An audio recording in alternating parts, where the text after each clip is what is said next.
नमस्कार, news are देख रहे हैं आप और मैं हूं आपके साथ पूर्वी नेमा। 4 बजे की 4 बड़ी खबर में आपका स्वागत है। आज की पहली बड़ी खबर दिल्ली से है, जहां पर लोकसभा में अविश्वास प्रस्ताव पर चर्चा जारी है।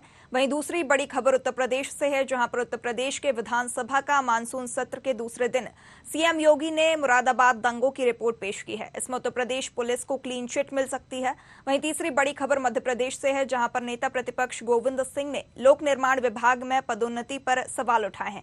क्या है पूरी खबर, जानेंगे इसी कार्यक्रम में। और चौथी और आखिरी बड़ी खबर भी मध्य प्रदेश से ही है, जहां पर बच्चों का भविष्य अंधकार में है नजर आ रहा है। तो आइए शुरू करते हैं 4 बड़ी खबर।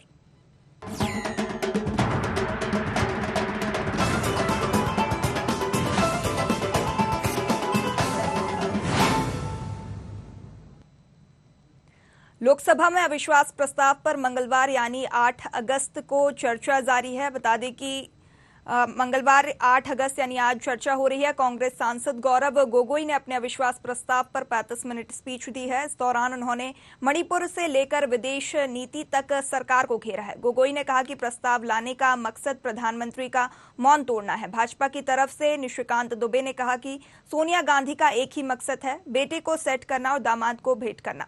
गोगोई ने यह भी कहा कि प्रधानमंत्री को यह स्वीकार करना होगा कि उनकी डबल इंजन की सरकार मणिपुर में विफल हो गई है। इसीलिए मणिपुर में 150 से ज्यादा लोगों की मौत हुई है। राज्य के सीएम, जिन्हें बातचीत का, शांति का और सद्भाव का माहौल बनाना चाहिए था, उन्होंने पिछले 2-3 दिनों में भड़काऊ कदम उठाए हैं, जिससे समाज में तनाव पैदा हो गया है। इससे पहले सुबह 11 बजे लोकसभा की कार्रवाई शुरू होते ही 12 बजे तक स्थगित कर दी गई थी। प्रधानमंत्री मोदी अविश्वास प्रस्ताव पर चर्चा का जवाब 10 अगस्त को दे सकते हैं। अधिक जानकारी लेंगे, हमारे साथ राजनीतिक विश्लेषक दिनेश सिंह लाइव जुड़ चुके हैं। दिनेश जी, बहुत स्वागत है आपका न्यूज आर में। दिनेश जी, जैसा कि हम देख रहे हैं कि राज्यसभा में कल जो है सर्विस बिल पेश हो चुका है और पास भी हो चुका है। आपको पता है कि कांग्रेस की जो स्थिति है वो संख्या बल उनका कम है, उसके बाद भी ये कदम क्यों आखिर? हंगामा खड़ा करना ही ज्यादा लगता है। और इससे पहले यह था कि जैसे आज इंतजार था पक्ष दोनों को कि राहुल गांधी शायद बोलेंगे, क्योंकि जैसे कि इनकी लोकसभा की सदस्यता जो बढ़ी थी उसके बाद से लेकर इन्होंने कहीं ना कहीं सूचियां बटोरने का कार्य किया है। उसके बाद से अभी लग रहा था कि आज जैसे कि वही आएंगे और उसमें हंगामेदार कुछ भाषण देंगे, लेकिन एंड टाइम पे लोकसभा जो अध्यक्ष है उनके पास नोट भेज दिया गया कि मेरी जगह जो है और ये जो सांसद है वो कोई ये बोलेंगे। और उन्होंने करीब 35 मिनट भाषण दिया, लेकिन तो बहुत ज्यादा असर नहीं छोड़ता है। और उसमें यह था कि पक्ष जो है उसने बहुत शांतिपूर्वक तरीके से सुना। बहुत सारे जो भी इन्होंने आरोप लगाए वो ही नहीं, बस लेकिन उस टाइम जब ये इनका भाषण समाज में इन्होंने मणिपुर मुद्दे को उठाया और अन्य मुद्दे उठाए, लेकिन एक किसी पक्ष पे जो ढंग से बोलने वाला कार्य है वो इन्होंने नहीं किया। उसके बाद में जो है नेक्स्ट स्टेप पे उसके बाद जब इनकी बातें खत्म हुई उस टाइम बीच में पक्ष की तरफ से बोला गया कि आपने अचानक जो है नाम बदलने का जो है वो क्यों किया। तो इस पर जो कांग्रेस है उनके एक नेता ने बोला कि भैया कि हमें पता है कि पीएम जो है लोकसभा अध्यक्ष के कक्ष में जाकर के क्या क्या करते हैं, क्या नहीं करते हैं, क्या क्या बोलते हैं इनको। तो जिस पर काउंटर किया गृह मंत्री अमित शाह जी ने, तो उस तरह की काफी हंगामा मचने के आसार थे। लेकिन किस तरीके से जो पक्ष है उन्होंने शांतिपूर्वक तरीके से इसको जो डिबेट थी इसको चलने दिया लोकसभा। दिनेश जी, निशिकांत ने ये आरोप लगाया कि सोनिया गांधी जो है चाह रही हैं राहुल गांधी को सेट करना और अपने दामाद को भेंट करना। तो क्या कुछ सच्चाई इस कथन में निकलकर सामने आ रही है? पूरे देखे थे कि निशिकांत दुबे ने काफी सारी चीजें जो बोली, उसके बीच में सारे उनके वक्तव्य स्टेटमेंट के दौरान विपक्ष जो था वो उन पर हावी रहा और काफी चिल्लाने वाले ऐसा लग रहा था कि शायद चलने नहीं देना चाहते थे उन सबको। लेकिन निशिकांत दुबे ने बोला कि पूरी चीजें काफी हद तक रखी है। लेकिन जिसमें फैक्ट की बात है कि कहीं ना कहीं जैसे कि इनकी राजनीतिक विफलता है उनको छुपाने के उसमें और ये चाहते हैं कि ये इंडिया के जो है पक्ष या इंडिया के मुख्य जो है वो राहुल गांधी बन गए हैं। और देखिए जैसे दामाद जी तक जहाँ तक बात थी वो देखते हैं जैसे कि कांग्रेस जाने के जाने क्या करते हैं, लेकिन उसमें तो उनके पीछे काफी सारी चीजें हैं जो छुपी रहेगी। और वो चाहते हैं कि ठीक है अगर ये सरकार अगर राज्य में आएगी तो उसके बाद बहुत सारे उनके जो कुछ हैं वो छुप गए और वो मतलब जो चीजें वही करने की बात है। और राहुल गांधी जो है उनका देखिए काफी जैसे कि 2009 में जो चुनाव था इनका जो लोकसभा था, तो उस टाइम पे कांग्रेस के पास में 206 सीट थी। उसके बाद में 2014 और 2019 का जो चुनाव था पूरी भी वो लड़ा गया इन्हीं के नेतृत्व में। लेकिन उसमें 50 या 50 से कम सीटों में सिमट के रहेगी कांग्रेस, और 18 राज्यों में थी 2009 में सरकार कांग्रेस की, उसके बाद में सिर्फ 3 राज्यों में सिमट कर रहेगी। अभी यही चाहते हैं कि जिस तरह की कांग्रेस के ये जो युवराज है, युवराज बोलना गलत होगा कि ठीक है कि जस्टिस करके इनको सेट किया गया राहुल गांधी को, तो उन्होंने प्रश्न किया, सवाल के जो विकेट वाले पूछे, लेकिन इसके पीछे हंगामा जस्टिस करके पक्ष में बचाया और इसी हंगामे की भेंट ना चढ़े, इसलिए करके उन्होंने संभल के सब चीजें बोली। लेकिन आगे चल के उस तरीके से क्या चलता है ये देखने को मिलेगा आज के दिन में, और क्या रहेगा। दिनेश जी, जैसा कि हम देख रहे हैं कि विपक्ष लगातार मोदी सरकार पर हमलावर है कि आखिर प्रधानमंत्री मोदी जो है मणिपुर हिंसा पर चुप क्यों है, तो क्या कुछ कारण हो सकते हैं इस चीज के? नहीं, उसमें स्टेटमेंट पूरी भी उन्होंने जो पीएम है उन्होंने पहले दिन से जैसे वीडियो वायरल कर जैसे अपने करके ये संयोजित तरीके से जब संसद शुरू होना था उससे ठीक पहले उसको उठाया गया, और उसको उठा करके जैसे ही प्रधानमंत्री के संज्ञान में आया तो उन्होंने प्रधानमंत्री ने इसके बारे में स्टेटमेंट दिया और चर्चा करने के लिए बुलाया बार, लेकिन विपक्ष जो है उसको टालता रहा। दूसरा गृह मंत्री जो है वो कम से कम 3-4 दिन जो है जाकर के वहाँ पे कैंप करते रहे, सभी पक्षों से बातचीत की, लेकिन विपक्ष जो है उन्होंने कहीं ना कहीं इसको टालने का और मतलब तो मुद्दा गर्म रहे और हॉट बना रहे, उनको इससे माइलेज मिलते रहे, सर यही कार्य किया जो थोड़ा गलत था। तो उसमें करके अभी भी जैसे कि 3 दिन का जो अविश्वास प्रस्ताव है तो उसमें पूरी रिएक्शन भी अगर ये करें कि ठीक तरीके से हर मुद्दे पर चर्चा कर लें और संसद को ठीक से चलने दें, तो यही जो लोकहित में और जनता हित में कार्य जाएगा, ये मेरा मानना है। जी दिनेश जी, बहुत बहुत शुक्रिया अधिक जानकारी हम तक साझा करने के लिए। हमारे साथ लाइव थे राजनीतिक विश्लेषक दिनेश सिंह, जिन्होंने हमें बताया कि जो है अविश्वास प्रस्ताव पर चर्चा 8 अगस्त को आज लगातार जारी है। वहीं बढ़ेंगे अब अगली खबर की ओर। उत्तर प्रदेश में विधानसभा का मानसून सत्र का दूसरा दिन मंगलवार को जारी है, जिसमें मुरादाबाद दंगे की रिपोर्ट पेश की गई है। बता दें 13 अगस्त 1980 में हुए इस दंगे में 83 लोगों की जान गई थी। सीएम योगी ने दंगे की रिपोर्ट विधानसभा में पेश की है। रिपोर्ट से पता चलेगा कि दंगे में क्या हुआ था, इसका जिम्मेदार कौन है। रिपोर्ट में उत्तर प्रदेश पुलिस को क्लीन चिट मिलने की संभावना भी जताई जा रही है। बता दें 43 साल के बाद इस रिपोर्ट को सार्वजनिक किया जाएगा। उस समय उत्तर प्रदेश में कांग्रेस की सरकार हुआ करती थी। विधानसभा में 43 साल पुराने मुरादाबाद दंगे की रिपोर्ट पेश किए जाने पर सपा अब हमलावर हो गई है। सपा ने योगी सरकार पर जमकर निशाना साधा है। सपा प्रदेश अध्यक्ष नरेश उत्तम पटेल ने कहा कि महंगाई, बेरोजगारी जैसे मुद्दों पर ध्यान भटकाने के लिए मुरादाबाद दंगे की रिपोर्ट पेश की गई है। सरकार महंगाई, बेरोजगारी और किसानों से जुड़े मुद्दे पर चर्चा नहीं कर रही है। उनको करना चाहिए। उत्तर प्रदेश में बेरोजगारी दर घटी नहीं बल्कि बढ़ी है। सरकार झूठ बोल रही है।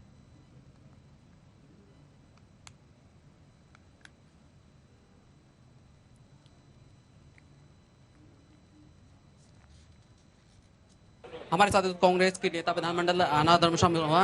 आज मुरादाबाद दंगों की रिपोर्ट आई, मैम क्या कहेंगे? 43 साल बाद मुरादाबाद दंगों की रिपोर्ट। सरकार को आज 43 सालों बाद ये दंगे याद आए। इसके पीछे सीधी सी बात यह है कि सरकार अपनी असफलताओं को छिपाने के लिए उन्होंने एक नया फॉर्मूला निकाला है। चाहे वो ये सूखे और बाढ़ से किसान परेशान हो, चाहे महंगाई पर अनियंत्रण हो, चाहे बेरोजगारी पर अनियंत्रण हो, महिलाओं के अपराध पे अनियंत्रण हो, और सबसे दुखद बात यह है कि जब कल हम निंदा प्रस्ताव लाए मणिपुर जैसी संवेदनशील घटना पे, तब भी सरकार मौन रही। तो ये अपनी असफलता को छुपाने के लिए उन्होंने एक रिपोर्ट ये प्रस्तुत करी है। और मैं इतना ही कहूंगी कि ये 43 वर्षों में, जैसा कि मैंने सुना कि कई बार इस रिपोर्ट को टेबल करने का प्रयास किया पर नहीं कर पाई सरकारें, तो भारतीय जनता पार्टी की सरकारें भी थी। 43 वर्षों में 4 बार भारतीय जनता पार्टी की सरकार और उनके समर्थन की सरकार बनी, और पिछली बार तो पूर्ण बहुमत की सरकार थी बीजेपी की और यही मुख्यमंत्री जी थे। तो तब ये इच्छा शक्ति क्यों नहीं जागृत हुई? तो ये बहुत स्पष्ट है कि 2024 का चुनाव जो है वो लक्ष्य है इनका, और इस प्रदेश की सद्भावना को बिगाड़ने का प्रयास करेंगे तो प्रदेश की जनता माफ नहीं करेगी। सवाल क्या बीजेपी कांग्रेस को आरोपी ठहराना चाहती है? किस बात पे? पहले हम रिपोर्ट पढ़ लें, उस पर चर्चा करेंगे। बिल्कुल, ये थी हमारे साथ कांग्रेस विधानमंडल की जिला नेता आराधना मिश्रा मोना, जो कह रहे हैं इस रिपोर्ट को पढ़ेंगे और उसके बाद तय करेंगे कि आखिर में इसमें कौन आरोपी है और बीजेपी क्या छिपाना चाहती थी। लखनऊ से न्यूज आवर के लिए कैमरामैन मानस मल्होत्रा के साथ मैं प्रशांत राव। इस वक्त हमारे साथ बहुजन समाज पार्टी के नेता दल उमाशंकर जी हैं। सर, आज मुरादाबाद दंगों की रिपोर्ट आई है, क्या कहें? दंगों की रिपोर्ट पटल पर रखा गया है, लेकिन अभी तक हम लोग को अधिकृत कापियां नहीं मिली है, और ये दुखद है कि 43 साल किसी घटना की जांच रिपोर्ट अगर कोई कमेटी बनाई गई हो और उसकी जांच आके 43 साल बाद आए, तो मुझे लगता है कि ये उचित नहीं है। और सर इसमें बीजेपी और आरएसएस के लोगों को क्लीन चिट दे दी गई, मुस्लिम लीग के एक नेता को आरोपी बनाया है, क्या कहें? बिना जब तक हम अध्ययन नहीं करेंगे तब तक उसमें हम कैसे बोल सकते हैं? ये आपने अगर अध्ययन किया हो तो आपने देखा होगा हमारे यहाँ पटल पे जरूर रखा गया है सदन में, लेकिन अभी प्रतियां किसी को नहीं दी गई है। प्रतियां मिल जाए तो फिर हम आपके बाद में फिर दोबारा आपके सामने आएंगे, उस बात को रखेंगे। इतनी लेट रिपोर्ट क्या कहें? यही तो कह रहा हूँ ना, कितनी हो सकता है अभी रिपोर्ट, जांच रिपोर्ट अभी आई हो, तो जब तक आप या तो आप बताइए कब आई हो भाई, जब तक हम देख नहीं लेंगे तब तक कैसे कह सकते हैं कि रिपोर्ट कब आई, इसमें किसका दोष है?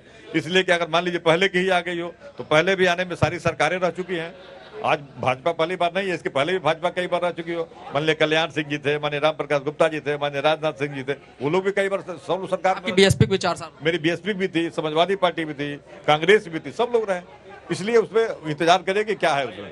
बिल्कुल, ये तो उमाशंकर सिंह जो कह रहे हैं कि जो 1980 के दंगे की रिपोर्ट आई है उसमें कई दलों की सरकार पहले रह चुकी है, अब इसका रिव्यू किया जाएगा, इसके बाद आगे की बात कही जाएगी। लेकिन दुखद है कि इतने साल रिपोर्ट दबी रही है और अब पटल पर रखी गई है। लखनऊ से न्यूज आवर के लिए कैमरामैन मानस के साथ मैं प्रशांत राव। क्या अधिक जानकारी लेंगे, हमारे साथ ब्यूरो हेड प्रशांत राव लखनऊ से लाइव जुड़ चुके हैं। प्रशांत, मानसून सत्र का आज दूसरा दिन है, क्या कुछ जानकारी निकलकर सामने आ रही है? किन चीजों को लेकर हंगामा देखने को मिला है? जी पूर्वी देखिए, उत्तर प्रदेश के विधानसभा मानसून सत्र में आज दूसरे दिन हालांकि इतना हंगामा नहीं रहा है। समाजवादी पार्टी के साथ विधायकों द्वारा जिस तरीके से शुरुआत में हंगामा किया गया महंगाई को लेकर, तो मणिपुर हिंसा पे चर्चा के प्रस्ताव को अस्वीकार करने को लेकर लगातार समाजवादी पार्टी और आरएलडी के जो सदस्य है वो बेल में आ गए थे, चाहे तो वो विधान परिषद हो या फिर विधानसभा हो, जिसको लेकर एक निर्देश जारी कर दिया गया था कि कोई भी सदस्य अब हाथ में तख्ती, पोस्टर, बैनर, झंडा आग लेकर नहीं आएगा सदन में। तो आज तमाम प्रस्तावों पर जहाँ सदन में चर्चा हो रही थी, वहीं जो 1980 में मुरादाबाद में दंगे हुए थे उसकी रिपोर्ट की सदन में पेश की गई है, और इसमें जो मुख्य आरोपी है वो मुस्लिम लीग के प्रदेश अध्यक्ष का नाम आया, समीम खान। और इसी मामले को लेकर आज उत्तर प्रदेश के सदन में जब ये रिपोर्ट रखी गई है तो सत्ता पक्ष के ऊपर विपक्षी दलों के नेताओं ने हमला बोलना शुरू कर दिया और कहा गया है कि 2 बार भारतीय जनता पार्टी की सरकार रही है, उस दौरान क्यों ना यहाँ पर पहले इस रिपोर्ट को पेश किया गया है, और यह रिपोर्ट क्योंकि आगे 2024 का चुनाव है तो ऐसे में पेश की जा रही है।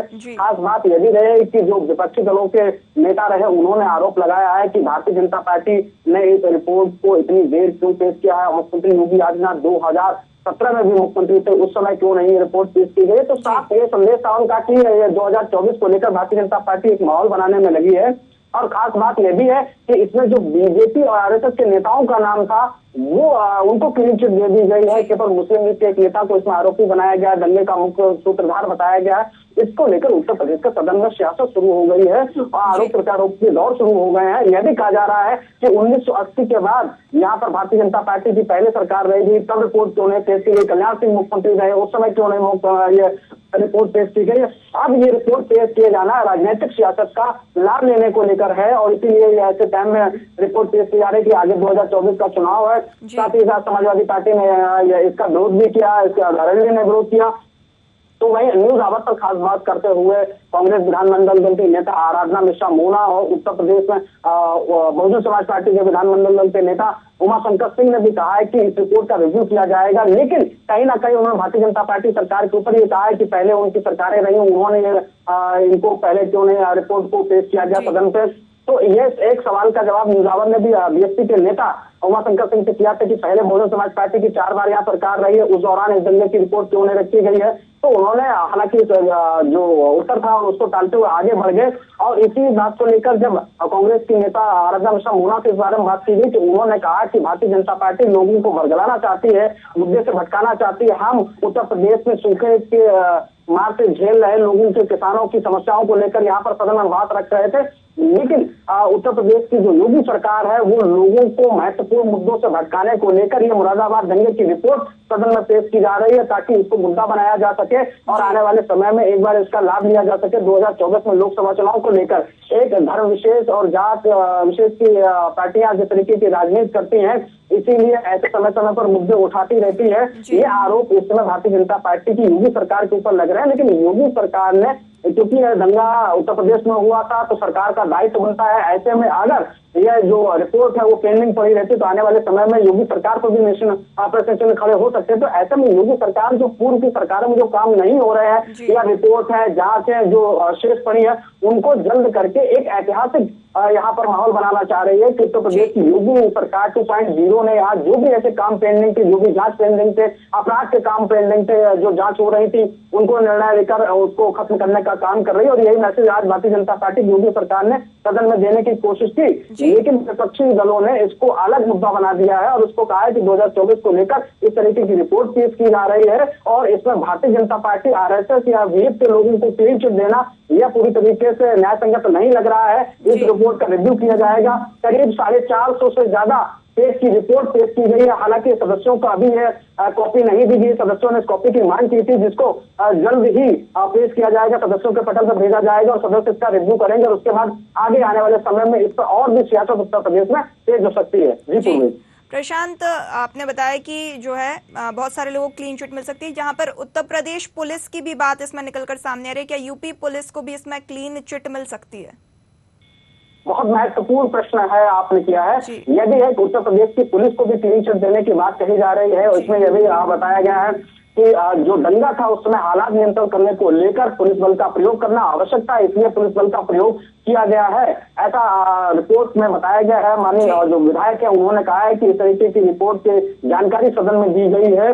अब इसका रिव्यू और किया जाएगा कि आखिर में 450 से ज्यादा पन्नों में क्या क्या लिखा है। आप सदन के सदस्यों को वो पेज मिलेंगे, इसके बाद इसके रिव्यू करने के बाद आगे इस पर मुद्दे पर चर्चा होगी और ये देखा जाएगा किन किन लोगों को बचाया गया है और किन मुद्दों पर उन्हें छोड़ा गया है। जो लोग इस दंगे में नामजद थे उन्हें क्यों यहाँ क्लीन चिट दे दी गई। उत्तर प्रदेश पुलिस को इस दंगा में जिस तरीके से फायरिंग हुई थी और पुलिस बल प्रयोग किया गया था, लोगों के साथ मारपीट हुई थी, कई लोगों के गंभीर चोटें भी आई थी, उन्हें क्यों छूट दी जा रही है, इस विषय पर आगे चर्चा होगी। सदन में सदस्यों को जब ये कॉपियां मिल जाएंगी तब यह बात होगी। हालांकि यह मुद्दा भी गर्म हो गया है कि जहां भारतीय जनता पार्टी के नेताओं को, आरएसएस के नेताओं को, बीएसपी के नेताओं को क्लीन चिट दे दी गई है, तो वहीं उत्तर प्रदेश पुलिस को बचाने का काम किया गया है। जी प्रशांत, बहुत बहुत शुक्रिया अधिक जानकारी हम तक साझा करने के लिए। हमारे साथ लाइव थे ब्यूरो हेड लखनऊ से प्रशांत राव, जिन्होंने हमें बताया कि जो है विधानसभा के मानसून सत्र में लगातार हंगामा देखने को मिल रहा है। आज मुरादाबाद के दंगों के ऊपर चर्चा की गई है, विपक्ष लगातार सरकार पर हमलावर है। इसी के साथ बढ़ेंगे अगली खबर की ओर, जहां मध्य प्रदेश विधानसभा नेता प्रतिपक्ष डॉक्टर गोविंद सिंह ने सरकार पर लोक निर्माण विभाग में पदोन्नति के नाम पर पक्षपात करने का आरोप लगाया है। डॉक्टर गोविंद सिंह ने कहा है कि लोक निर्माण विभाग में 3 ऐसे लोगों की पदोन्नति कर दी गई है जो उस पद के योग्य ही नहीं है, जबकि सीनियर इंजीनियर सहित 3 सीनियर अधिकारी मौजूद थे, उनकी पदोन्नति नहीं की गई है। इनमें करोड़ों रुपए के भ्रष्टाचार के लेन देन की आशंका भी डॉक्टर गोविंद सिंह ने जाहिर की है। डॉक्टर गोविंद सिंह का कहना है कि राज्य सरकार में चपरासी को भी कलेक्टर बनाया जा सकता है। मुख्यमंत्री से उन्होंने पूरे मामले की जांच की मांग की है। वहीं डॉक्टर गोविंद सिंह ने बीजेपी सरकार पर अपने लोगों को लाभ पहुंचाने का आरोप भी लगाया। डॉक्टर गोविंद सिंह ने कहा कि जब सरकार दिवालिया है और लगातार सरकार चलाने के लिए कर्ज ले रही है। वहीं डॉक्टर गोविंद सिंह नए छिंदवाड़ा में हुए बाबा बागेश्वर कथा को लेकर भी उन्होंने कहा कि राजनीति के में धर्म का उपयोग नहीं करना चाहिए, धर्म के नाम पर वोट नहीं मांगना चाहिए, इससे वह सहमत नहीं है।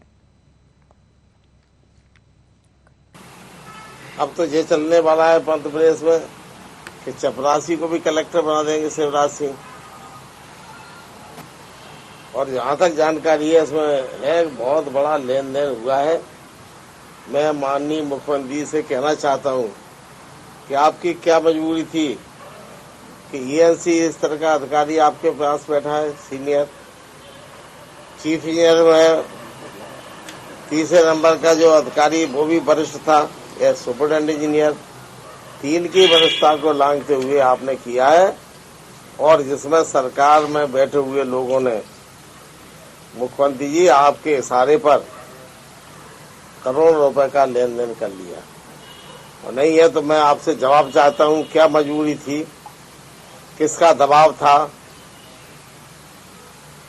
कि आपको जो संविधान में आपने शपथ ली थी निष्पक्षता से काम करेंगे और संविधान की धज्जियां, शपथ की धज्जियां उड़ाते हुए आपने वरिष्ठता का उल्लंघन किया। इसका जवाब प्रदेश और देश की जनता आपसे मांगना चाहती है, स्पष्ट करें। अधिक जानकारी लेंगे, हमारे साथ सहयोगी कृष्णा शर्मा भोपाल से लाइव जुड़ चुके हैं। कृष्णा, यहाँ पर नेता प्रतिपक्ष का बड़ा आरोप, उन्होंने कहा कि राज्य सरकार में चपरासी को भी कलेक्टर बनाया जा सकता है, कैसे देखते हैं आप? जिस तरह से मध्य प्रदेश के लोक निर्माण विभाग में 3 पदोन्नति हुई है और तीनों पदोन्नति को लेकर नेता प्रतिपक्ष डॉक्टर गोविंद सिंह ने सवाल उठाए हैं और सीधे तौर से सरकार पर आरोप लगाया है और सरकार से सवाल भी पूछा है कि क्या मध्य प्रदेश में ये दिन आ गए हैं कि चपरासी को भी कलेक्टर बनाया जा रहा है और जो योग्य अधिकारी हैं उन्हें पदोन्नति नहीं दिया गया, जबकि उनसे नीचे के क्रम के अधिकारी कर्मचारियों को पदोन्नति कर दिया गया है और उन्होंने इसमें करोड़ों रुपए के लेन देन की आशंका भी व्यक्त की है। और डॉक्टर गोविंद सिंह ने कहा कि जिस तरह से मध्य प्रदेश में कानून व्यवस्था है और जिस तरह से प्रशासन चल रहा है उससे तो चपरासी को भी कलेक्टर बनाया जा सकता है। वहीं लाखों रुपए की जमीन को बंदरबाट करने का आरोप भी सरकार पर बनाया है। तो लगातार नेता प्रतिपक्ष डॉक्टर गोविंद सिंह सरकार पर कई सवाल उठाए हैं और उन्होंने इस पूरे मामले को लेकर जांच की मांग भी की है। जी कृष्णा, लगातार जो है आरोप लग रहे हैं सरकार के ऊपर, तो सरकार जांच क्यों नहीं कर रही है? देखिए, जिस तरह से सवाल उठाया है डॉक्टर गोविंद सिंह ने और जांच की मांग की है, उन्होंने कहा पत्र भी लिखेंगे। अब जब सरकार को पत्र लिखेंगे तो निश्चित रूप से इसमें जांच हो सकती है किस तरह से 3 अधिकारियों को जो पदोन्नति हुई है क्या उसके योग्य थे, क्या उन्होंने कोई लेन देन करके प्रमोशन पाया है, जिस तरह से डॉक्टर गोविंद सिंह ने सवाल उठाया है। अब देखना होगा कि डॉक्टर गोविंद सिंह ने जो सवाल उठाया है उस पर क्या जांच बैठती है या नहीं। जी कृष्णा, उन्होंने एक जिक्र किया कि राजनीति को धर्म से नहीं जोड़ना चाहिए, छिंदवाड़ा की राम कथा को लेकर ये सवाल उन्होंने किया है। तो ये वो कमलनाथ को क्यों नहीं समझा रहे हैं कि एक प्रोपेगेंडा करने की जरूरत क्या थी, नॉर्मल तरीके से भी चीजें हो सकती थी। देखिए, जिस तरह से लगातार मध्य प्रदेश में बीजेपी हो या कांग्रेस हो हो रही है और जनता को एकत्रित किया जा रहा है और उन्होंने सवाल उठाया और कहा है कि जिस तरह से मध्य प्रदेश में चाहे कांग्रेस हो या बीजेपी हो धर्म का उपयोग राजनीति में लगती है, उसका उपयोग नहीं होना चाहिए क्योंकि धर्म और राजनीति दोनों अलग अलग हिस्से हैं और जो अपने काम है जो विकास है उस पर ही वोट देना चाहिए। जी कृष्णा, बहुत बहुत शुक्रिया अधिक जानकारी हम तक साझा करने के लिए। हमारे साथ भोपाल से लाइव थे कृष्णा शर्मा, जिन्होंने हमें बताया कि पूरे मामले में जो है यहाँ पर राजनीति देखने को मिल रही है और यहाँ पे बड़ा आरोप नेता प्रतिपक्ष डॉक्टर गोविंद सिंह ने लगाया। इसी के साथ बढ़ेंगे अगली खबर की ओर, जहाँ पर एक और मध्य प्रदेश सरकार शिक्षा व्यवस्था को लेकर तरह तरह के प्रयोजन कर रही है, जिससे कि आखिरी छोर तक के व्यक्ति को भी शिक्षा से वंचित न रखा जाए। तो वहीं दूसरी ओर विद्यालय में पदस्थ शिक्षक सरकार की योजनाओं को पलीता लगाने में कोई कसर नहीं छोड़ रहे हैं। ताजा मामला रीवा जिले के मनगवा तहसील अंतर्गत गंगेव जनपद की ग्राम पंचायत दुभई खुर्द का है, जहां पर शिक्षक की लापरवाही के चलते बच्चों का भविष्य अंधकार में होता नजर आ रहा है। जी हां, ग्राम पंचायत दुभई खुर्द के उप सरपंच अनिल शुक्ला ने शिक्षा व्यवस्था पर सवालिया निशान लगाते हुए कहा है कि पंचायत के विद्यालय में शिक्षक अनुपस्थित रहते हैं और विद्यालय भी समय से पहले बंद कर दिए जाते हैं, जिसकी शिकायत जिला शिक्षा अधिकारी से लेकर अन्य वरिष्ठ अधिकारियों तक की जा चुकी है, लेकिन कोई भी कार्रवाई नहीं की जा रही है। बता दें, जिसके चलते लापरवाह शिक्षकों के हौसले लगातार बुलंद होते नजर आ रहे हैं। आखिर इन शिक्षकों को किसका संरक्षण प्राप्त है, ये एक अपने आप में बड़ा सवाल है, जो शिक्षक अपना काम करने से कतरा रहे हैं और बच्चों का भविष्य बर्बाद कर रहे हैं। क्या समय सारणी तय की है कि विद्यालय कितने बजे खुलनी चाहिए, कितने बजे बंद होनी चाहिए? हमारे यहाँ जो सीएसी हैं, लोकल हैं, उनका जीजा जो है तो जनपद अध्यक्ष है और मतलब बाहुबली बनते हैं उसी, मतलब जो रीज़न भैया ने अभी जितना भी बताया तो उसका सबका वहीं पे निचोड़ आता है कि सीएसी हमारा जनपद अध्यक्ष का साला है, इसी वजह से बाहुबली बनते हैं। और मतलब हमारे यहाँ 5 आंगनबाड़ी केंद्र हैं, जो भी हैं कभी नहीं ओपन होते, घर ही में चालू होते, घर ही में ख़त्म हो जाते हैं, कोई व्यवस्था नहीं है। और जो भी मतलब स्कूल में भोजन मिलता है, मतलब ये जो कहते हैं सबका साथ सबका विकास, ये गलत नारा है। मामा जी से यही बोलेंगे बंद कर दो आप, अगर झूठ बोलना तो बंद कर दो, फरेब करना है तो। मतलब खाना मिलता है स्कूलों में, हम लोगों ने देखा, वीडियो है, मैं दिखा सकता हूं, तो उसमें खाना कम मक्खी ज़्यादा होती है। आए दिन चावल खिचड़ी के अलावा कुछ होता नहीं है, मेनू में कुछ और होता है, इस पार्ट में कुछ और होता है, ज़मीनी तहकीकात करो आप तो उसमें कुछ और होता है। तो हम कलेक्टर महोदय के माध्यम से निवेदन करना चाहेंगे सीएम साहब से कि इस व्यवस्था को हमारी सुधारा जाए और ये सही नहीं है। और सरपंच हो जो भी हो बाहुबली, मतलब ये एक तरफा राज, ये गलत है, ठीक है। और हमारे यहाँ का CSC जनपद अध्यक्ष का साला है, ये जीजा है, जो भी है रिलेशन में है। शुक्रवार के दिन अपनी ग्राम पंचायत दुभाई खुर्द में मनगवा के लिए निकल रहा था तो वहाँ से देखा कि विद्यालय बंद है मेरे दुभाई खुर्द में। मैंने तुरंत संकुल कार्यालय में संपर्क किया, पदस्थ उनसे प्राचार्य से संपर्क किया। मैंने बोला कि सर आज क्या किसी अवकाश का दिवस है? कलेक्टर मैडम ने कहीं अवकाश तो नहीं घोषित कर दिया कि विद्यालय बंद है? तो उस समय टाइम था 3 बजे। लगभग बात करते करते 3:10 हो गया। मैं संबंधित CSC से संपर्क किया। KK तिवारी जी और राजीव मिश्रा जी संकुल कार्यालय में CSC नियुक्त किए गए। मैंने KK तिवारी से बात की, जिसकी मेरे पास ऑडियो रिकॉर्डिंग फ़ोन में मौजूद है, वीडियो भी स्कूल के मौजूद है, जो मैं आपको भेज चुका हूं। अभी फ़ोन बंद होने के कारण मैं इसमें दिखा नहीं पा रहा हूं, नहीं तो दिखा था। स्कूल बंद था तो उनके द्वारा मुझे आश्वासित किया गया कि विद्यालय बंद है, मैं तत्काल शिक्षकों से संपर्क करता हूँ। लेकिन वो संपर्क किए, कोई शिक्षक वहाँ मौजूद नहीं थे। मेरा ये निवेदन है आज मैं कलेक्टर महोदय को, मैं BRC साहब से भी संपर्क किया लेकिन उनके द्वारा कोई कार्रवाई नहीं की गई। देखिए बड़ी खबर आपको बता रहे हैं रीवा से, जहां पर हम देख रहे हैं कि मनगवा तहसील अंतर्गत गागेब जनपद ग्राम पंचायत दुभई खुर्द का ये पूरा मामला है, जहां शिक्षकों की भारी लापरवाही सामने आई है। लापरवाही के चलते बच्चों का भविष्य अंधकारमय होता नजर आ रहा है। ग्राम पंचायत दुभई खुर्द के उपसरपंच अनिल शुक्ला ने शिक्षा व्यवस्था पर सवालिया निशान लगाए हैं। पंचायत के विद्यालय में शिक्षक अनुपस्थित रहते हैं, विद्यालय भी समय से पहले बंद कर दिया जाता है, जिसकी शिकायत जिला शिक्षा अधिकारी से लेकर अन्य वरिष्ठ अधिकारियों तक की जा चुकी है, लेकिन अभी तक कोई कार्रवाई नहीं की गई है, जिसके चलते लापरवाह शिक्षकों के हौसले लगातार बुलंद होते नजर आ रहे हैं। आखिर इन शिक्षकों को किसका संरक्षण प्राप्त है, ये अपने आप में एक बड़ा सवाल उठकर सामने आता है, जहां शिक्षक अपना काम करने से कतरा रहे हैं और बच्चों का भविष्य अंधकार में नजर आ रहा है। अधिक जानकारी लेंगे, हमारे साथ रीवा से संवाददाता राकेश शुक्ल लाइव जुड़ चुके हैं। राकेश, क्या कुछ पूरा मामला यहाँ पर शिक्षकों की लापरवाही सामने आई है?